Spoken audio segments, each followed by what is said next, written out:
Frequency Podcast Network. Stories that matter, podcasts that resonate. You get home after a tiring and stressful day at work, and maybe you grab a beer from the fridge, or pour a glass of wine, or pick up a bottle of liquor to start mixing up a cocktail. But when you grab that alcoholic beverage, there's a growing push to make sure you see a big warning label before you crack open a bottle or pop a cork. The reality is, consuming alcohol comes with health risks, and one senator says you should know that your drink could kill you. Before Parliament was prorogued, there were 2 bills in the Senate to crack down on warnings and advertising around alcohol. And this week, there was a virtual conference held to discuss the health impacts of alcohol, the cost to society, and how governments can address all this. I'm Cormac Mac Sweeney, and today on The Big Story, I'm speaking with Senator Patrick Brazeau, who's the man behind those bills and that conference, as he makes a public push to take on the alcohol industry and change the way we consume. Senator, thank you very much for joining me. Well, thank you very much for having me.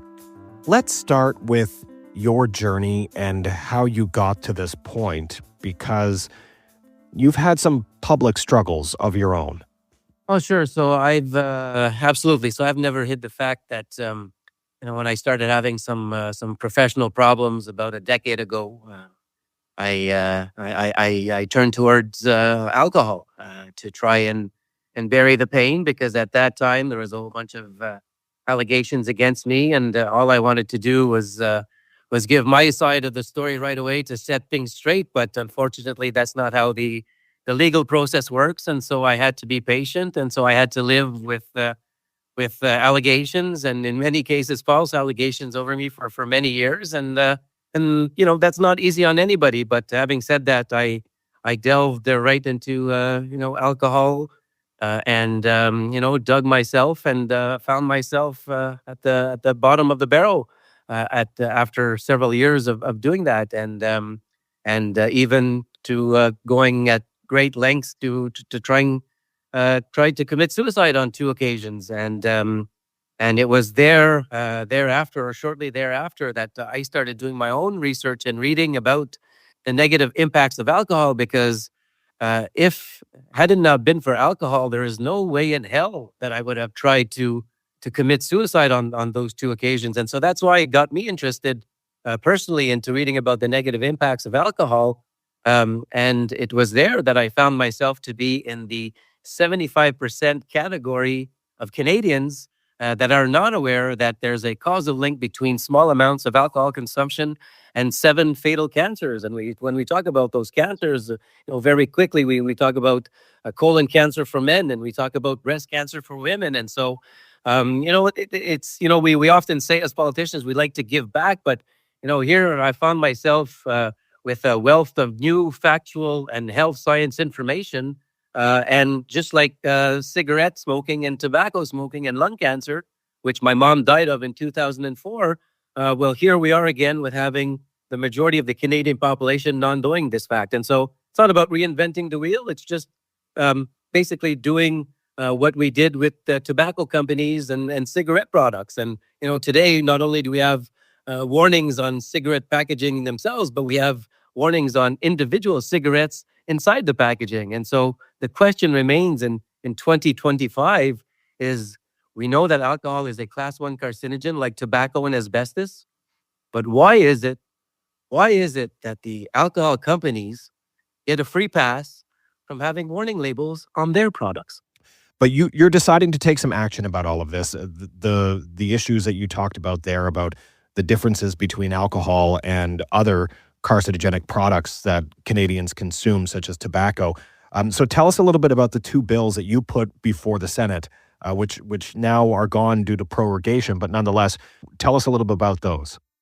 Absolutely, and even though we are in prorogation, I expect to fully reintroduce these 2 bills. And so the first bill, introduced a little over 2 years ago, dealt with putting cancer warning labels on all alcoholic products in Canada, just like we do with tobacco products, because the science is there, the data is there, and so it's time for because we know that the alcohol industry themselves, even though they know that their product is a carcinogen,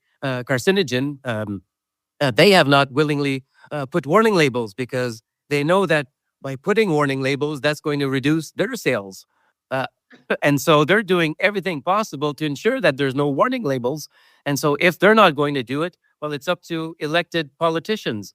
And so it's in my view that equally elected politicians have known this information for decades and for quite many decades, but have done nothing to inform the Canadian population, especially health-wise, in terms of offering information so that Canadians can make better informed health decisions for themselves. And so this is why I introduced this bill, because I firmly believe it's the right thing to do health-wise, to provide this information, because it's every Canadian's right to know this information. And by the way, 80% of Canadians consume alcohol, but 100% of Canadians should be aware of the health impacts that alcohol consumption brings. And so, and I'm pushing in this way in the Senate, and my bill before prorogation was before committee, the Social Affairs, Science and Technology Committee, just awaiting to be studied. And as a matter of fact, it was supposed to be studied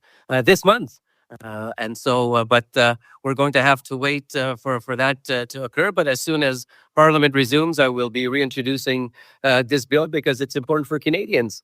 And the second bill that I introduced just last November deals with banning alcohol advertising in Canada. Again, just like we do with tobacco products. And so, not reinventing the wheel, but knowing everything that we know about tobacco. And it's not just the causal link with cancer, but we haven't even talked about the deaths, the DUIs, the accidents, the injuries, the lost productivity.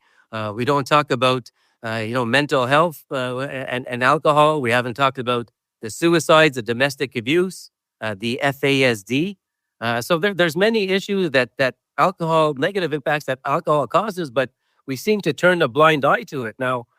Perhaps it's perhaps because perhaps we're a little bit too drunk on the positive messaging of alcohol, which has been rammed down our throats by the alcohol industry and the lobby for years and years. But it's time to take a serious look, because if we look at alcohol and if we look at all other substances put together, it's a safe bet that alcohol causes more damage to society than all the other substances put together. But today we're just talking about fentanyl and how important that is. And it is important. It is a serious crisis, an issue, but alcohol has always, continues to be, and if we don't do anything about it, will continue to cause problems for Canadians. Because here's the most impactful thing that I discovered throughout my research with alcohol is that fiscally, and when we're talking about numbers, and we're talking about alcohol sales, and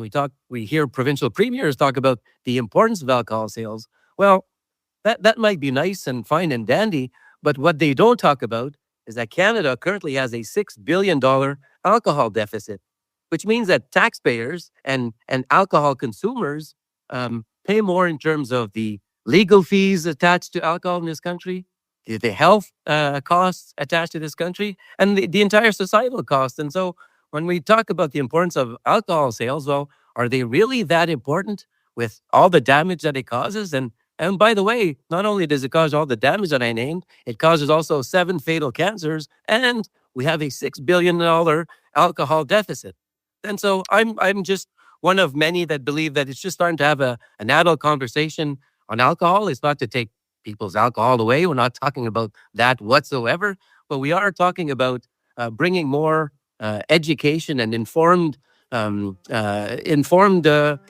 science on what alcohol actually does, not what we purport that it does, but what it actually does. And so we have to look at that. More on the big story with Senator Patrick Brazeau on his push to ban advertising and slap warning labels on alcohol in just a moment. Have you spoken to the government about this? We have two different health-related ministers who deal with this. There's the health minister himself, Mark Holland, but there's also the minister for addictions and mental health, Yara Sachs. Have you been in conversation with either of them, and what kind of feedback have you had from the federal government? Sure. So I met initially with the former Minister of Mental Health and Addictions, Carolyn Bennett, some time ago before she left. And I'd met with her predecessor, or I mean, with her successor, as well as I had a brief chat with the health minister, Mark Holland. And all I can say at this point is that I've shared my bills with them. I've shared why I'm introducing. And I think that they know the why, but I don't know. I don't have the answers as to why there's no more government movement on this, given the fact that even the drinking guidelines about 2 years ago came out, which were more strict than the previous ones, and so.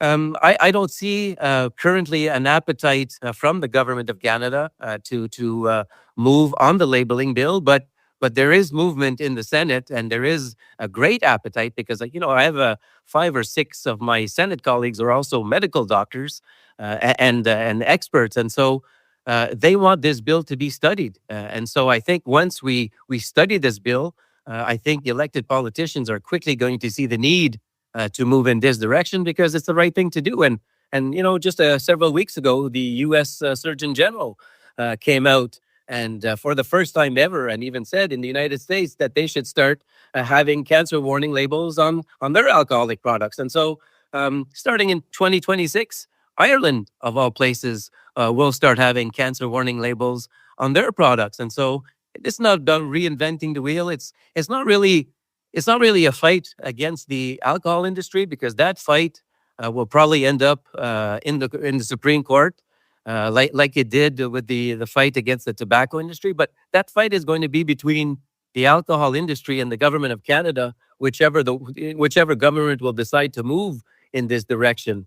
It's not my fight per se. My fight is just to make sure that my two bills, S-254 and S-290, or previously those bills, get studied at committee. And that's where it's going to shine a light and shed a very clear light as to why we need to move forward on these bills, not only for health reasons, but for economic reasons as well. You touched on some things I wanted to ask you about, the Surgeon General suggestions down south, as well as Ireland's push.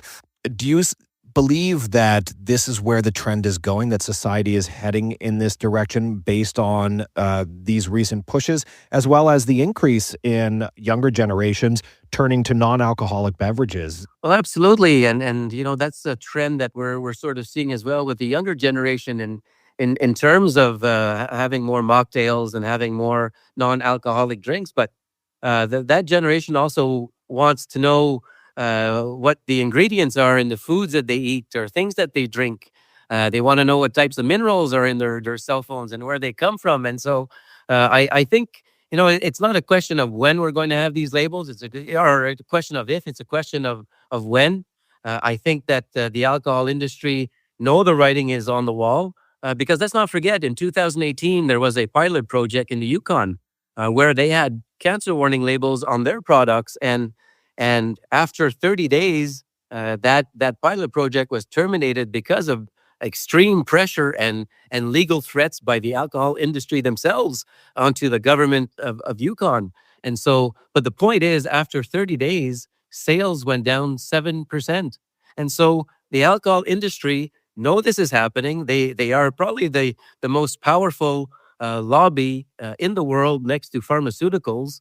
And the proof is in the pudding. And the pudding is that there's no cancer warning labels on their products, despite it being a class 1 carcinogen, and despite knowing everything we know about alcohol. But they turn the blind eye to it because it's all about profits. And unfortunately, it is the consumer who always pays the ultimate price for the lack of action by companies such as this. And we have the tobacco company to look at, to know exactly the tactics that they're using, what they're going to continue to use. But the time is now, and we will have those warnings one day. And I will bring up the industry pushback that you've received. Earlier, months ago, I did contact Beer Canada about this, and they addressed the matter of advertising more specifically, saying that the balance of evidence doesn't support a direct causal relationship between overall drinking levels or harmful drinking patterns and advertising. They say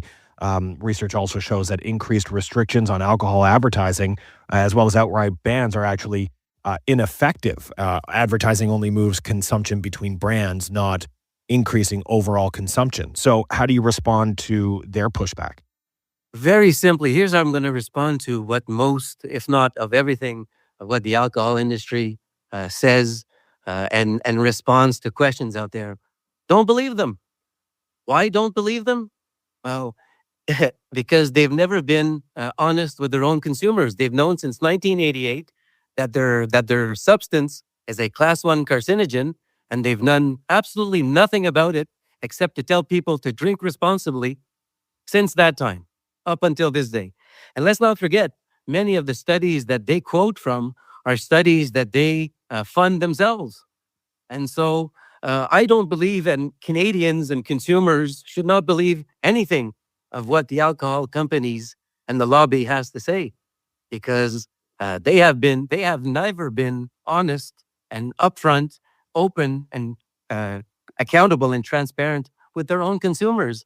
And finally, just before we go, as somebody who has gone through the struggles as well, if somebody's struggling out there, and for all Canadians who may eventually struggle at some point in their lives, what message do you have for them? Well, there are many messages, but the main message is, I know what it is to hurt, and I know what it is to feel shame, and I know what it is just to want to hide because of that shame, and it's not a good feeling. But what people must do and need to do is to reach out to anybody, whether it's a family member, a friend, a health expert, or even a complete stranger, because eventually, if you ask for help, somebody will say, yes, how can I help you? Eventually, and it doesn't take a lot of time. You could be on the street and ask a total stranger. If the first one ignores you, ask a second one, excuse me, could you help me? Eventually, somebody will say, yeah, I'll help you. What do you need? And sometimes it's just that little action that can save somebody's life. And I speak from experience, because it kind of saved my life. And so, sometimes we don't feel the energy. We don't think we have the strength to ask for help. But if we do, it's not a sign of weakness. It's a sign of strength. And it's that sign of strength that it's that step that must be taken to try and get help. Because, oftentimes in these types of situations, we can't do it alone. And if we get to that point, it's proof that we can't do it alone. And so we need help. So never be ashamed to ask for help. All right, Senator Patrick Brazeau, thank you so much. I really appreciate your thoughts and sharing your views and your struggles with us today. Well, thank you for having me and for dedicating some time to an issue that I know is not everybody's cup of tea, but health-wise, it's important for every single Canadian. That was Senator Patrick Brazeau discussing his push to place health warning labels on alcoholic beverages similar to the ones on tobacco and ban advertising of beer, wine, and spirits. I'm Cormac Mac Sweeney, and that was The Big Story. You can send us your feedback on this episode or any other episode by emailing us at hello@thebigstorypodcast.ca or leave a voicemail at 416-935-5935. You can find us on the Seeker app or on all your favorite podcast players. Please rate, review, follow, and share. Thanks for listening.